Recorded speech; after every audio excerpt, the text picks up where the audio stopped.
शंकर गेले आणि सांगितलं की मी आता जाऊन येतो, तुम्ही आपले तुमचं इथे स्थानावर बसा. आता स्थानावर बसायचं, पार्वतीला स्नान करायचं होतं. म्हणून आता पार्वतीला काही मुलगा नाही काय बाबा तिथे बैस पोरा कोणाला येऊ देऊ नको.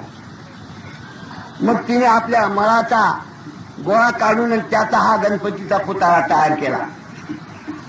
सांगितलं म्हणजे काय काय काय काम मागे म्हणजे ते दरवाजावर राखण बैस कुणी येऊ देऊ नको, मला स्नान करायचं. राखण बसले असता ह्या गोष्टी नव्हे, लक्षात घ्या जरा, डोक्यात आणा.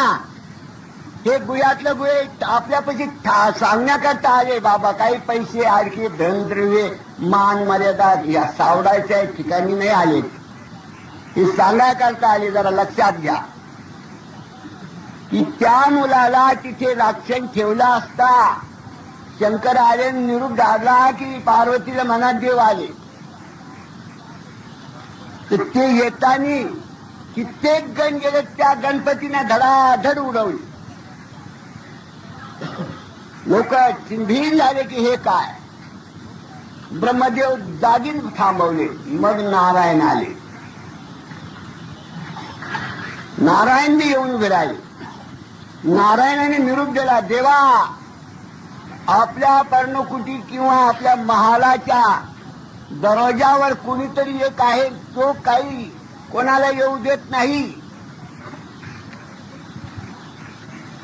देव चिरडले पा परमेश्वर. जवा तिरसूळ अंगात मुंडकच उडवलं. ते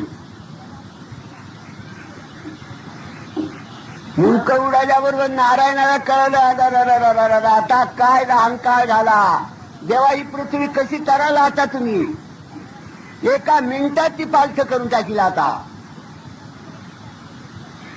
आता तिला कळेल नाही तिथपर्यंत त्याला जिवंत करा. शंकराने सांगितलं जा उत्तर दिशेला जा आणि तिकून कोणी येईल त्याचं मुंडकं कापून आणा. तर त्या तलावावर एक हत्ती पाणी प्यायला येत होता. त्या हत्तीचं मुंडकं उडवलं आणि त्याच्या दडावर ठेवलं. तेव्हा तो सजीवून झाला. हे कळाल्यानंतर पार्वती माताचं स्थिरता अद्याप धरून गेली की आता काय करून काय नाही. सगळे चिरणी देव 33 कोटी देव शरण गेले. माता क्षमा करा, क्षमा करा.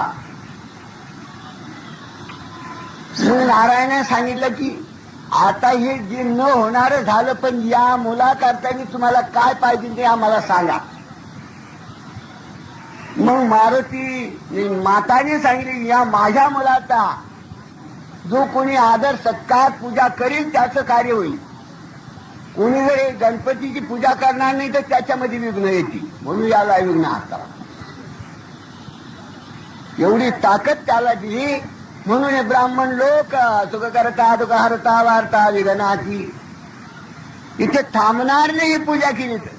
नाहीतर सगळे शरीरातले जरी कोणी सूर लटकले तरी विघ्न आल्याशी राहणार नाही. असं हेच नाही.